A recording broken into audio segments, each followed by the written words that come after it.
Well, hi everyone, and welcome to Chapter 10 for ADMG 475.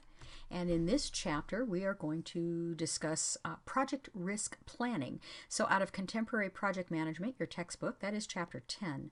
But out of the PMI or the PMBOK, that's Chapter 11, Project Risk Management.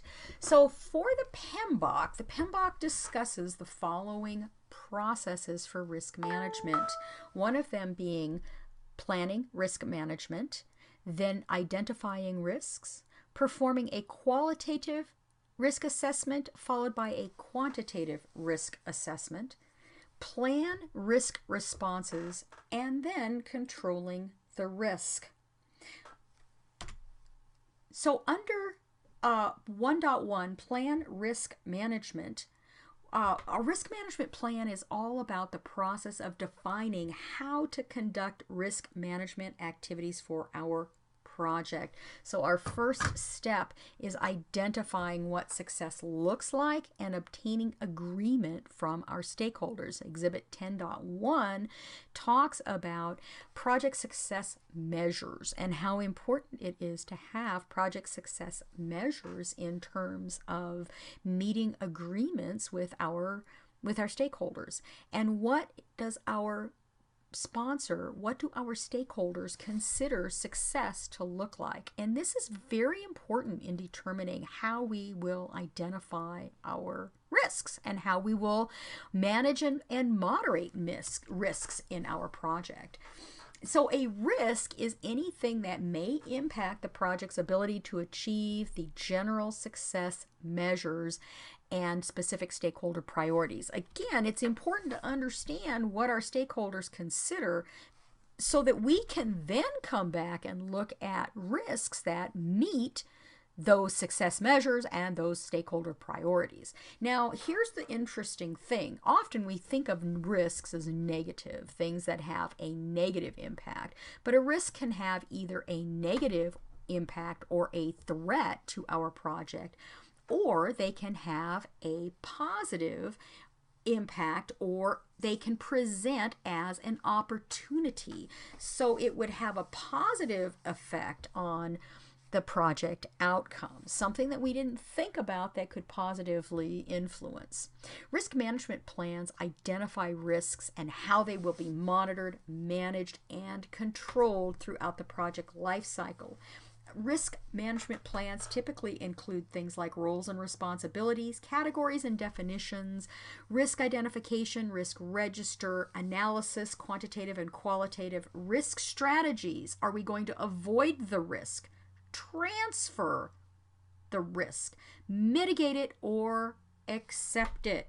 And you really want to pay good attention to response strategies because you're going to need to develop a few of them for our particular project. So qualitative risk assessment is all about identifying the risks and then identifying the probability the risk will occur and identifying the impact on the project if it does occur. So why do we need to do this? Well, one of the reasons that we want to know about how likely is the risk of happening, what is the probability or how the likelihood, and then if it does happen, what's the impact? The reason we want to spend time doing this is because we want to spend our time, energy, and money on mitigating risks that have a high probability of occurring and have a high impact on the project.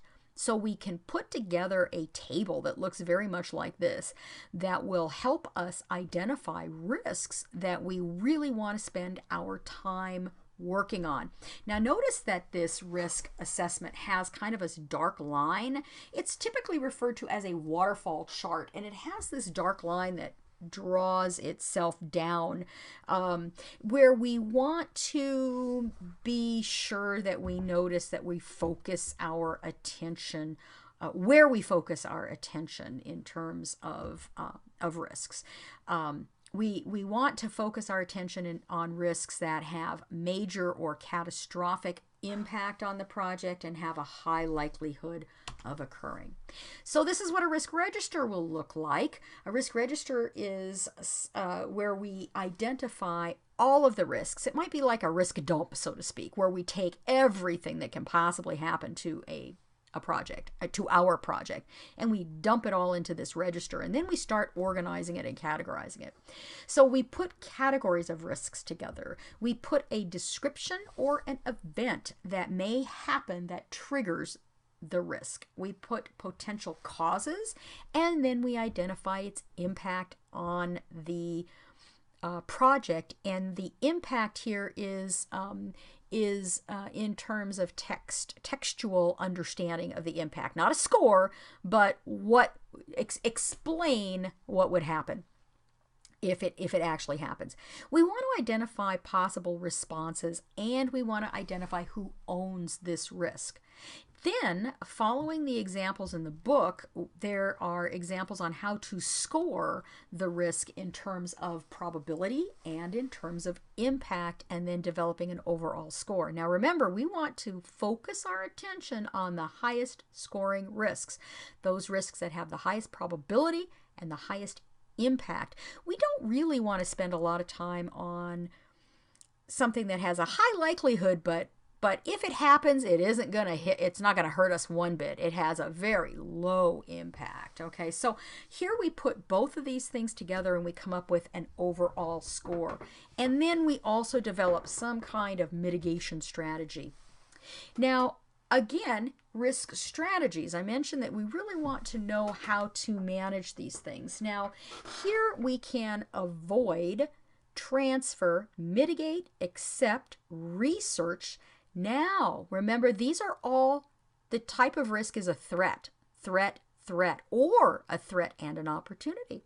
And then notice opportunity, opportunity, opportunity. So we can exploit the opportunity, we can share the opportunity, or we can enhance the opportunity. So I really want you to pay special attention to Exhibit 10.12 because there's some awesome things here that will help you with your risk management plan. Okay, so don't hesitate to ask. If you have any questions, reach out to me. I hope you enjoy this exploration into risk management and how we work to mitigate risks. Don't hesitate to ask if you have any questions, and I hope you have an awesome week. Take care.